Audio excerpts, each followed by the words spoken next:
جو لوگ بدنظری کرتے ہیں، غیر محرم عورتوں کی طرف دیکھتے ہیں اور وہ لوگ یہ چاہتے ہیں کہ یار کوئی ایسا طریقہ بتاؤ کہ جس سے ہم بدنظری نہ کریں، غیر محرم عورتوں کی طرف نہ دیکھیں، لیکن ہم بہت چاہتے ہیں کہ نہ دیکھیں پھر بھی ہم سے بدنظری ہو جاتی ہے، یار کوئی ایسا طریقہ بتاؤ کہ جس سے ہم بدنظری نہ کریں، عورتوں کی طرف نہ دیکھیں۔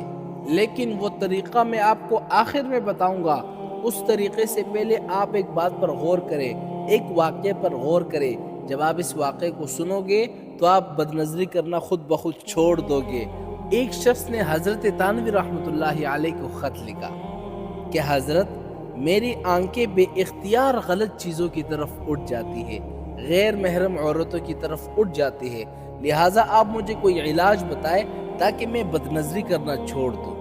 حضرت تھانوی رحمۃ اللہ علیہ نے اس شخص کو جواب لکھا، اگر آپ کی آنکھیں بے اختیار اٹھ جاتی ہے تو آپ کو فکر کرنے کی ضرورت نہیں ہے، آپ پریشان کیوں ہوتے ہیں؟ اٹھنے دیں، اگر بے اختیار اٹھتی ہے تو آپ اس کو اٹھنے دو، کیونکہ غیر اختیاری کام پر کوئی گناہ نہیں ہوتا۔ اس جواب سے اس شخص کو احساس ہوا کہ میں نے غلط بیانی کی ہے، بے اختیار آنکھیں نہیں اٹھتی بلکہ اختیار سے ہی اٹھتی ہے۔ لہٰذا دوسرا خط اس شخص نے لکھا کہ حضرت بے اختیار تو نہیں اٹھتی، اختیار سے ہی اٹھتی ہے، لیکن نگاہ اٹھنے کے بعد نیچے کرنے کی طاقت میں نہیں پاتا۔ جب بھی میں نظری کرنے لگ جاتا ہوں پھر میں اپنی آنکھیں نیچے نہیں کر سکتا۔ اس کا جواب حضرت نے لکھا کہ یہ بات بھی تمہاری غلط ہے، اس لیے کہ یہ فلسفے کا ماننا ہے، اصول ہے کہ کسی بھی چیز کا اختیار دونوں طرف سے ہوتا ہے، یعنی اگر کوئی آدمی ایک کام کر سکتا ہے تو وہ اس کام کو نہ کرنے کی بھی طاقت رکھتا ہے۔ ایسا نہیں کہ کر تو سکے لیکن نہ کرنے کی طاقت نہ رہے، ایسا نہیں ہو سکتا۔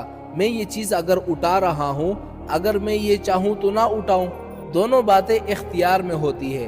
یہ کیسے کہ نگاہ تو اٹھ گئی لیکن اب نیچے نہیں ہو سکتی، اگر آپ کی نگاہ اٹھ سکتی ہے تو نیچے بھی ہو سکتی ہے۔ اس پر ان صاحب کو پھر اپنی غلطی کا احساس ہوا اور تیسرا خط لکھا کہ حضرت معافی چاہتا ہوں، پھر غلطی ہوئی ہے۔ نگاہ کو بچانے کی طاقت تو ہوتی ہے لیکن ہمت نہیں ہوتی۔ حضرت نے کہا ہاں یہ صحیح بات ہے، بہت سے لوگوں کو طاقت تو ہوتی ہے لیکن ہمت نہیں کرتے، اور ہمت ہی تو سب کچھ ہوتا ہے۔ آدمی ہمت کرے تو پہاڑ بھی ریزہ ریزہ کر دے، اگر آدمی کوشش کرے اور ہمت کرے تو معلوم نہیں کہاں سے کہاں پہنچ جائے۔ یہ ہمت ہی تو ہے کہ آج پوری دنیا کہاں سے کہاں پہنچی ہوئی ہے۔ اگر ہمت نہ کرتے تو یہ دنیا یہاں تک کیسے پہنچتی اور اس کے اندر اتنی تبدیلی کہاں سے آتی؟ تو ہمت سے بہت کچھ ہوتا ہے۔ تو خیر، حضرت نے ان کو لکھا کہ آپ کی اصل بیماری ہمت میں کمی ہے۔ اچھا ٹھیک ہے، لیکن یہ فرمائیں کہ اگر میں بھی اس وقت تمہارے ساتھ ساتھ چل رہا ہوں تب بھی تم ایسا کرو گے، غیر محرم عورتوں کی طرف دیکھو گے اور یہ کہو گے کہ بچنے کی ہمت نہیں ہوتی، نگاہ نیچے کرنے کی ہمت نہیں کر سکتا۔